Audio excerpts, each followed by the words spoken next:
Naungan zaman Khalifah Al-Rasyidin. Tahukah Anda pemimpin zaman Khalifah Al-Rasyidin terdiri daripada 4 orang utama selepas kewafatan Nabi Muhammad pada usia 63 tahun. Kewafatan Rasulullah SAW di Madinah Al-Munawwarah pada hari Isnin, 12 Rabiul Awal tahun 11 Hijrah atau tanggal 8 Juni tahun 632 Masehi. 4 khalifah utama selepas kewafatan Rasulullah SAW ialah Abu Bakar As-Siddiq, Umar Al-Khattab, Utsman bin Affan dan Ali bin Abi Thalib pada zaman Khulafa Al-Rasyidin. Naungan melalui bayaran jizyah pada zaman Khulafa Al-Rasyidin. Kewujudan sesebuah negara yang dinaungi oleh kerajaan Islam berkait rapat dengan cukai jizyah. Jizyah merupakan cukai politik yang dikenakan ke atas golongan kafir zimmi.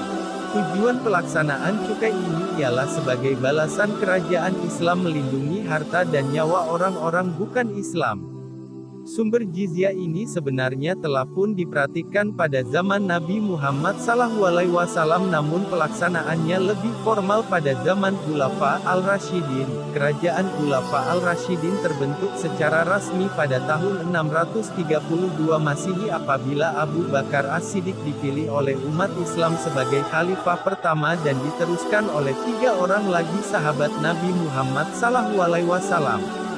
Pada zaman pemerintahan Khalifah Abu Bakar As-Siddiq, sebagai contoh, Khalifah Abu Bakar As-Siddiq telah memberi pilihan kepada kerajaan Irak dan Syria sama ada ingin berperang, membayar jizyah atau memeluk Islam. Kemudian Irak dan Syria bersetuju membayar 19.000 dirham setahun sebagai jizyah.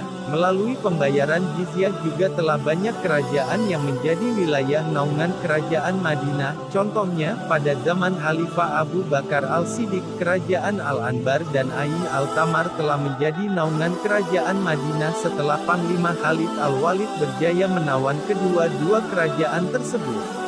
Akhirnya kerajaan-kerajaan tersebut telah melakukan pembayaran jizyah kepada Madinah dan menjadikan mereka berada di bawah naungan kerajaan Islam Madinah. Melalui pembayaran jizyah dan naungan pengaruh serta kedudukan kerajaan Madinah semakin kukuh sekaligus membantu agama Islam untuk tersebar dengan meluas. Pada zaman pemerintahan Khalifah Umar Al-Khattab menyaksikan semakin banyak negara menyatakan kesanggupan berada di bawah naungan kerajaan Islam. Sebagai contoh, Mesir sanggup berada di bawah naungan kerajaan Islam setelah Amru al-As menghapuskan penjajahan Bizantin di sana. Penduduk Baitul Muqaddis melalui pemimpinnya telah menandatangani perjanjian damai dengan Khalifah Umar Al-Khattab dengan kesanggupan membayar jizyah dengan syarat kerajaan Islam memberikan jaminan keselamatan jiwa, harta benda, nyawa, kebebasan beragama serta amalan beribadat bagi semua penduduk di Baitul Muqaddis. Segala masalah yang tidak dapat diselesaikan oleh penduduk Baitul Muqaddis diserahkan kepada pemerintah Islam. Selain itu, Syam, Palestina dan Jordan turut sama menyatakan kesanggupan membayar jizyah berikutan kejayaan tentara Islam di bawah pimpinan Khalid Al-Walid dan Abu Ubaidah Al-Jarrah mengalahkan Bizantin dalam beberapa siri perperangan.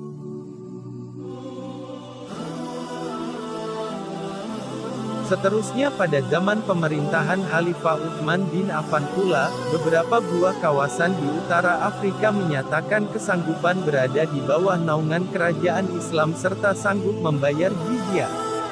Umpamanya penduduk di kawasan Kairawan, Tripoli, dan Nuba.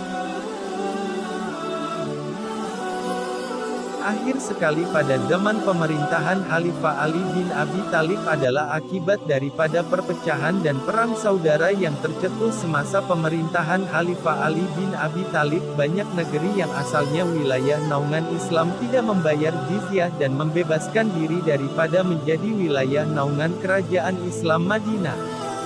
Kesimpulannya yang kita dapat daripada zaman pemerintahan Khulafa Al-Rasyidin ialah pelaksanaan jizyah bukan sahaja membuktikan kehebatan kerajaan Islam Madinah tetapi pada masa yang sama dapat meningkatkan pendapatan negara. Peningkatan sumber jizyah yang dikumpul pada zaman ini telah dimanfaatkan untuk memajukan negara seperti penyediaan infrastruktur, membantu golongan yang kurang bernasib baik sekaligus berjaya mewujudkan iklim politik yang stabil. Sistem ini diteruskan lagi pada zaman Khalifah Bani Umayyah tetapi terdapat perbezaan dari segi kutipannya. Begitulah kisah yang dapat kita pelajari daripada naungan zaman Khalifah Al-Rashidin. Setinggi-tinggi penghargaan kepada guru saya yaitu Cikgu Muhammadiyah karena banyak membantu saya dalam subjek sejarah dunia. Sekian terima kasih. Assalamualaikum warahmatullahi wabarakatuh.